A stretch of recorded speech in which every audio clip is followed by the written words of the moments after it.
2차 재난지원금 지급은 전 국민에게 일괄 지급해야 합니다. 재난지급을 갖다가 놀아주는 데 있어서도 이 양극화 문제를 염두에 두고서 어디에 가장 집중적으로 지원을 해야지. 방식은 코로나로 인해서 더 많은 재난을 겪고 계시는, 또 고통을 당하고 계시는 분들께 긴급하게 지원해드리는 원래 이름에 충실하게 하는 것이 좋겠다.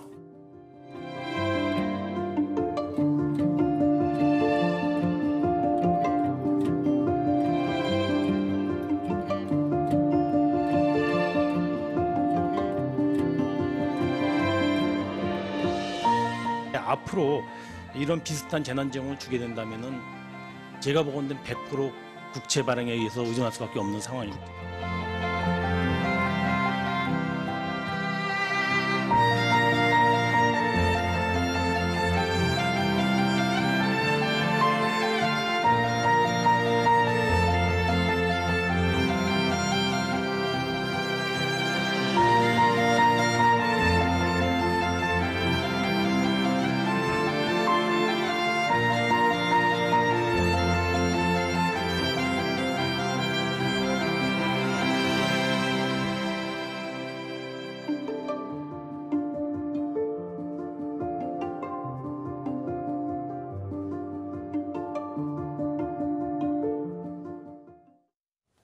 이슈K 사회적 이슈에 대한 갑론을박을 집중 조명하는 시간입니다. 오늘은 광화문발 코로나19 확산세가 확대되면서 이슈로 떠오르고 있는 제2차 재난지원금에 대한 정치권의 상황을 살펴봤는데요. 지급 시기와 대상을 두고 각 당 주요 인사들의 공개 발언이 이어지고 있습니다. 하지만 정부는 거리두기 3단계 격상 상황을 보고 종합적으로 살펴보자는 입장입니다. 어떻게 이 문제를 풀어나가야 할지 오늘 김종국 전북경제교육센터장, 이원식 금강대학교 사회복지학과 교수와 함께 진단해 보겠습니다. 두 분 안녕하십니까? 네, 안녕하십니까? 예, 자, 두 분 우선 제2차 재난지원금 어떻게 해야 된다고 생각하시는지 말씀 좀 들어보고 싶습니다. 지난번 1차 지급에서 소비가 양호하게 좋아졌고 우리나라에서는 또 신속하게 행정이 있어서 세계 각국에서 재난지원금이 효과가 가장 우수하게 나타난 국가로 보고 있습니다. 그러나 원래는 선별 지원이 맞습니다. 선별 지원이 맞는데 이제 우리나라의 경우에 1차 때와 같이 또 2차로 한다고 그러면 이제 방금 이제 홍남기 경제부총리가 한 대로 이 선별 지원을 해야 효과가 더 있다. 그래서 지난번 1차 때는 한번 전반적으로 보편적 지급을 했으니까 이번에는 한번 선별 지원을 해서 우리 건국 이래로 과거의 조선조 때나 고려조 때도 국가가 모든 국민에게 재정지원금을, 재난지원금을 지급한 예는 없습니다. 그러나 지난번에 한 번 있었고 이번에는 선별지원금으로 가장 어려운 부분만 많은 데이터베이스가 갖춰져 있기 때문에 하는 것도 절대 나쁘지 않다. 저는 그렇게 생각을 합니다. 그럼 이 교수님은 어떻게 보십니까? 저는 기본적으로 신속하게 전 국민을 대상으로 해서 지급이 되어져야 한다라고 생각을 합니다.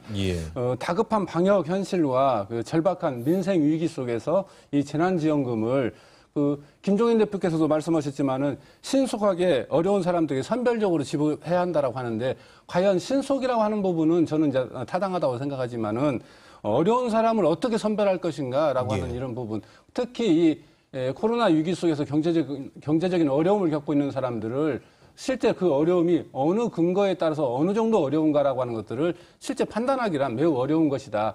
곧 이런 판단은 사회적 새로운 분열을 만드는 것이고 이 분열은 재난지원금이 지급한다 하더라도 효과를 절감시키는 것이기 때문에 신속하게 전 국민을 대상으로 추석 이전에 지급되어야 하는 것이 맞다. 이렇게 저는 생각을 합니다. 이 정치권에서도 참 이 문제에 대해서 다양한 의견들이 오고 가고 있습니다. 지원 방식에 대해서 정치인들이 여러 가지 이야기를 하고 있는데요. 우리 이 교수님은 동의하시는 정치인들이 또 있으시겠네요. 네. 물론 이제 민주당의 대표로 선출되신 이낙연 전 총리 그리고 대표께서는 신속하게 하되 선별적으로 더 어려운 사람들에게 집중적으로 하자라고 이렇게 대표 선거 과정에서도 이렇게 말씀을 하셨고 김부겸 후보라든가 박주민 후보 같은 경우는 일단은 전 국민에게 지급되어야 한다라고 해서 민주당 내에서도 이런 지도층을 형성하는 분들의 의견이 좀 다릅니다. 또 정의당의 심상정 대표와 같은 경우는 신속하게 모든 국민에게 지급하는 것이 맞다 이렇게 얘기를 하고 있고 예. 물론 홍남기 부총리는 정부의 국간을 지키는 사람으로서 최후의 국민들의 여론과 정치권의 합의에 따라서 따라가겠지만 현재로서는 부채 발행의 어떤 부담이라든가 이런 어떤 것들을 이야기하면서 선별적인 지급 이런 부분들을 이야기하고 있죠. 예. 그러나 저는 사회적으로 현재 이 코로나 위기는 중소상공인뿐만 아니라 사회 각계각층 모두에게 실질적인 어떤 피해가 이루어지고 피해가 있는 것이고 또 소비 여력이 그만큼 감소됨으로 인해서 그 바닥 경제, 풀뿌리 경제가 지금 흔들리고 있는 상황에서 수요, 이제 소비 수요를 증작시키기 위한 적절한 방안으로서 이 재난지원기금이 예. 1차 때도 기능을 한 바와 같이 이번에도 그런 어떤 경제적인 마중물 역할을 하기 위해서는 모든 국민에게 지급되어져야 하는 것이 맞고 또 경기도지사의 어떤 발언은 전적으로 동의하는 발언입니다. 예. 자, 김종국 센터장님은 또 의견이 좀 다르시니까 선별적으로 좀 줘야 한다 이런 말씀해 주셨는데요. 이제 경기도 도지사가 일괄 지급을 하는 얘기를 한 것은 경기도민에만 한정돼야 되고 홍남기 경제부총리는 국가 전체의 살림을 예. 책임지는 분이기 때문에 이렇게 한번 일괄 지급이 한번 습관이 되기 시작하면 예를 들어서 지금 이번 추석 전에 한번 지급하고 또 더 나빠지면은 구정 때 또 한번 지급을 하고 또 그때까지도 경기가 안 좋아지고 어려우면은 또 다시 6월경에 앞으로 세 번 정도까지도 지급을 할 가능성이 있어요. 예. 그렇기 때문에 이 국가의 국간을 지키는 부분에 있어서는 이걸 자꾸 국채 발행, 우리나라의 GDP 대비 그 부채 비율은 43% 정도 있어서 세계의 그 강대국, 경제 강대국 중에서는 가장 건전한 나라 중에 속합니다. 예, 가장 건전해. 그래서 그건 걱정할 것이 없지만 다만 우리나라가 일본이나 미국이나 중국이나 영국이나 독일처럼 발권 국가가 아니라는 거예요. 그래서 상당히 더 조심스럽게 국가 재정을 운영해야 되는 부분이 있어서 이것을 이재명 지사처럼 경기도만 하고 홍남기 부총리나 이낙연 대표나 또는 김종인 대표 같은 분은 국가 전체적인 살림을 토의하는 데는 예. 도지사가 막 압박을 넣는 자기 정치적인 대선을 위해서 하는 것은 좀 자제해야 된다. 이건 살림은 경제는 여야가 없이 상당히 합의를 해서 이루어 나가는 것이 맞습니다. 그럼 만약에 이제 경기도는 다 지급을 한다고 하면 이제 도 예산으로 해야죠. 하자. 예, 하면 되는 거니까. 근데 지금 이제 뭐 국가 부채 비율도 말씀해 주셨는데요. 네네. 그럼 예. 우리나라가 좀 다른 외국에 비해서 비율적으로 봤을 때는 낮은 편인 게 맞습니까? 어떻게 보십니까? 저는 맞다라고 생각합니다. 지금